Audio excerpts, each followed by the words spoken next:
अस्सलाम वालेकुम दोस्तों, अपनी नेक्स्ट वीडियो के साथ आपको वेलकम करता हूं अपने इस चैनल में। उम्मीद है सब खैरियत से होंगे। तो चलते हैं आज की अपनी अहम न्यूज और इन्फॉर्मेशन की जानब। सबसे पहले दोस्तों बात करेंगे कि स्पेन नेशनलिटी के बाद वालिदैन को बुलवाने का क्या तरीकाकार है। इस पे ऑलरेडी मैं काफी बात कर चुका हूं कई मरतबा, लेकिन काफी दोस्तों के दोबारा से नए कमेंट आ रहे हैं, तो इसको मैं दोबारा से कवर करूंगा। कुछ नई अपडेट्स, कुछ नई मालूमात उन दोस्तों के लिए जिन्होंने पहले वीडियोस नहीं देखी। इसके साथ साथ एक और नेशनलिटी का दरवाजा बंद होने जा रहा है। इस वजह से काफी ज्यादा तेजी की जा रही है एक अहम प्रोग्राम में अप्लाई करने के लिए। ये कौन सा प्रोग्राम है, अगर आप भी मिस कर गए तो आप भी इससे महरूम हो सकते हैं, इसको कवर करूंगा। उसके बाद 2 यूरो का सिक्का जो कि 20,000 यूरो में सेल हो रहा है। ये कौन सा सिक्का है, कौन सा अहम सिक्का है? ये आम सिक्का नहीं है जो हम रूटीन में यूज करते हैं।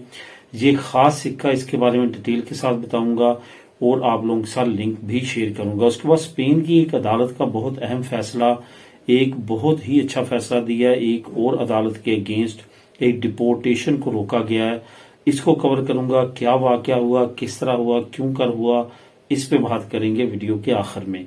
तो दोस्तों आज जो आप लोगों के साथ मैं लिंक दे रहा हूं, 3 लिंक जो लास्ट न्यूज है, नेशनलिटी का जो दरवाजा बंद हो रहा है इसका लिंक, 2 यूरो का सिक्का जो 20,000 यूरो में सेल हो रहा है इसका लिंक, और स्पेन अदालत का जो अहम फैसला है इसका लिंक। ये तीनों लिंक आपको बिल तरतीब नीचे डिस्क्रिप्शन में मिल जाएंगे। आप इनको खुद भी क्लिक करके रीड कर सकेंगे। इसके साथ साथ आपको कहना चाहूंगा, जो दोस्त इस चैनल पे आते हैं लेकिन सब्सक्राइब नहीं करते, लाजमी तौर पे सब्सक्राइब कर लें ताकि ताजा तरीन अपडेट से आप वाकिफ रह सकें। दोस्तों सबसे पहले तो बात करते हैं कि स्पेन नेशनलिटी के बाद वालिदैन को अपने साथ सेटलमेंट करने का क्या तरीकाकार है। यहाँ पे दोस्तों काफी ज्यादा कंफ्यूजन पाई जाती है और काफी दोस्तों को ऐसा लगता है कि जैसे इंग्लिश कंट्रीज में अपने वालिदैन को नेशनलिटी के बाद बुलवाना बहुत आसान है, इसी तरह से यहाँ पे भी बुलवाना बहुत ज्यादा आसान है। ऐसा लेकिन है नहीं, रियल में ऐसा मुमकिन नहीं है, क्योंकि मैं पहले भी कई वीडियो में बता चुका हूं कि यूरोपियन फैमिली लॉ और इंग्लिश फैमिली लॉ में काफी फर्क है, जिसकी वजह से वो रिस्ट्रिक्शंस हैं। उस डिटेल में तो मैं अब नहीं जाऊंगा इस वीडियो में, लेकिन ओवरव्यू आपको दूंगा कि आपने कौन सा तरीका अपनाना है, जो कि कुछ लोगों ने वो तरीका अपनाया है, लेकिन उस तरीके से सेटलमेंट उन्होंने अपने वालिदैन की अपने साथ कर ली है। लेकिन दोस्तों ये तरीका इतना ज्यादा आसान नहीं है, स्ट्रगल इसमें भी करना पड़ेगी, लेकिन एट द एंड इसके रिजल्ट्स काफी अच्छे आते हैं। सबसे पहले तो आपने ये गलती नहीं करनी कि अपने वालिदैन को डायरेक्टली सेटलमेंट के लिए उनका वीजा अप्लाई करना है, बल्कि आपने क्या करना है कि आपने पहले उनका विजिट वीजा अप्लाई करना है, उनको सिर्फ सैर के वीजे के लिए बुलवाना है। यहाँ पे एक चीज मैं आपको बताता चलूं, अगर आप अकेले हैं, आपके वालिदैन की और औलाद नहीं है, या आप अकेले हैं, औलाद नहीं है, या आप अकेले भाई हैं, आपकी बहन दूसरी है, बहनें हैं या बहन है, उनकी शादियां हो चुकी हैं, वो अपने घर जा चुकी हैं, और आपके वालिदैन के पास कोई नहीं है सिवाय आप यहाँ पे रह रहे हैं, वो आपके वालिदैन उधर हैं, दोनों हैं या अकेले हैं, तो आप पे ह्यूमन राइट्स की शिक लागू हो सकती है। इसमें चांस बढ़ जाते हैं कि आप अपने वालिदैन को अपने पास बुला लें, तो उसमें चांस बढ़ जाते हैं।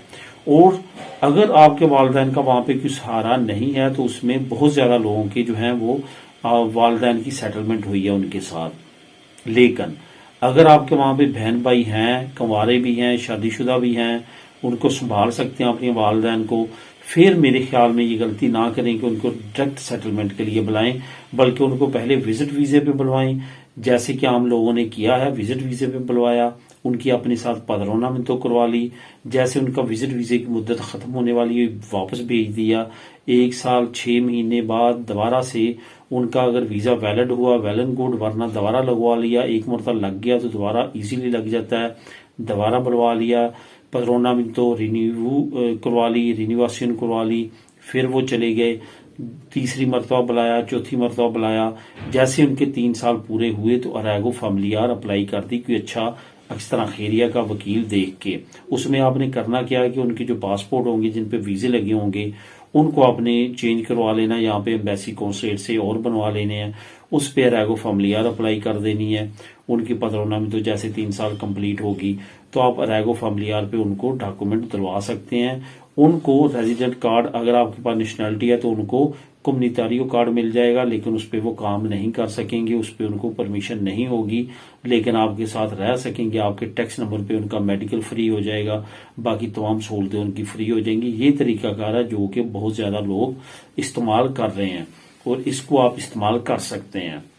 अब दोस्तों, जो एक छोटी सी और बात आपसे कहना चाहूंगा, जो लास्ट वीडियोस में कुछ दोस्तों ने पूछी थी, मैंने उसका आंसर भी दिया था कुछ 1-2 वीडियो पहले। वो था कि अगर बच्चे यहाँ पे नेशनैलिटी होल्डर हो जाते हैं तो वो अगर वापस पाकिस्तान जाएं हम, तो क्या उनके वीजे लेके जाएं? तो मैंने उस वीडियो में भी आपको कहा था कि एहतियात करें, वीजे लेके जाएं, वीजों के बगैर ना जाएं। यहां से तो आप निकल जाएंगे, वहां पे एयरपोर्ट पे जाते हुए नहीं, आते हुए आपको तंग किया जा सकता है, क्योंकि वो तो अगर आपके पास सारा कुछ पूरा हो तब भी वो कोशिश करते हैं कि कुछ लेन देन हो।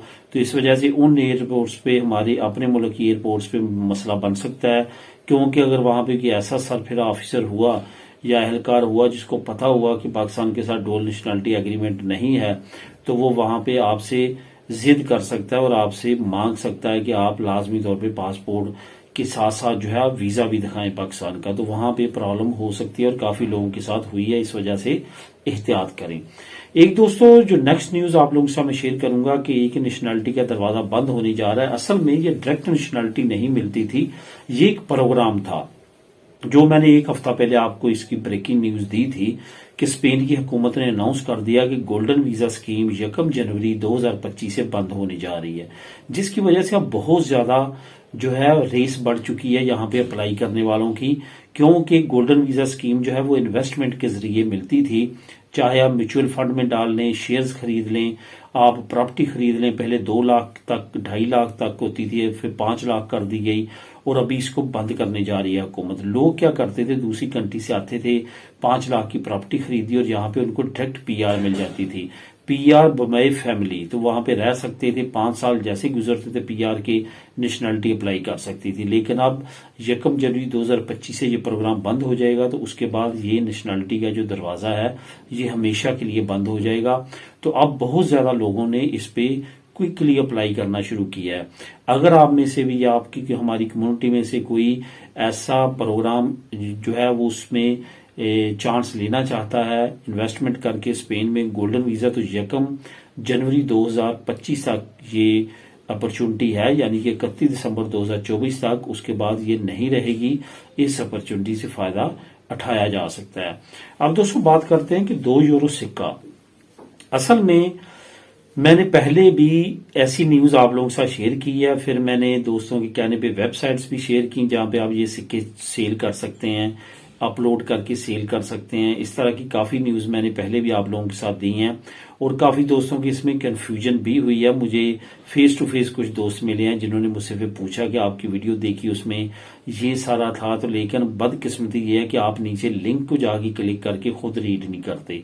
मेरी बात सुनते हैं, आधी सुनी आधी नहीं, और आगे फैला दी और आगे से आगे भी कुछ और का और बन जाता है और लोग ये समझने लग जाते हैं कि जो आम सिक्के हम डेली बेसिस पे यूज कर रहे हैं इन्हीं की वैल्यू इतनी ज्यादा। ऐसा नहीं है, ये खास सिक्के होते हैं। अब ये जो सिक्का मैं जी आज आप लोगों के साथ शेयर करूंगा, ये अब ग्रीस ने लॉन्च किया था 2002 में, और इस सिक्के में एक प्रॉब्लम आई थी, एक फॉल्ट है जो कि 2002 में मिलियन के हिसाब से वैल्यू के ये सिक्के जारी कर दिए गए। उसके बाद इस फॉल्ट का पता चला, उस वक्त तक सिक्के बहुत ज्यादा जारी हो चुके थे। वो जो सिक्के जारी हुए थे फॉल्ट के साथ, उनकी वैल्यू इतनी ज्यादा है क्योंकि कुछ लोग यूनिक किस्म के सिक्के इकट्ठा करने के शौकीन होते हैं, तो वो मुंह वाली बोली जो है वो देते हैं कीमत।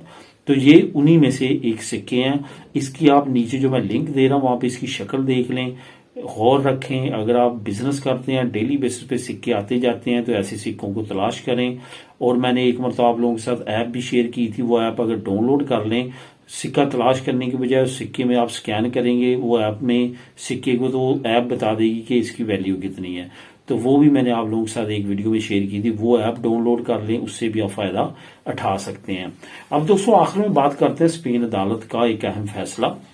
बहुत अच्छा फैसला हुआ है। ये हुकूमत ने, पुलिस ने, तमाम ने ये फैसला कर लिया था, एक अदालत से जो लोकल अदालत थी उससे फैसला ले भी लिया था कि हम इस बंदे को डिपोर्ट करेंगे। असल में ये मराकश का एक नौजवान था जिसपे मुख्तलिफ तरह की केसेस हो सकते हैं। सबसे बड़ा केस यही था कि वो यहाँ पे इलीगल है, तो उसको डिपोर्ट आर्डर थे। तो उसने आगे जो प्रोविंशियल मेड्रिड की अदालत है वहां पे केस दायर कर दिया कि मुझे ये डिपोर्ट करने जा रहे हैं। तो उस अदालत ने ये फैसला दिया कि आप इसको डिपोर्ट नहीं कर सकते, बल्कि इसको अपॉर्चुनिटी दें कि ये अराइगो अप्लाई करे और यहाँ पे लीगल रहे। अगर वो क्रिमिनल होता तो लाजमी तौर पे ये अदालत भी उसको डिपोर्ट के आर्डर देती। इससे साबित होता है कि वो क्रिमिनल नहीं था, सिर्फ और सिर्फ यहाँ पे इलीगल था। उसको अदालत ने मौका दिया है कि वो यहाँ पे रहते हुए लीगल हो और यहाँ पे काम करे। तो दोस्तों ये थी आज की अहम न्यूज और इन्फॉर्मेशन।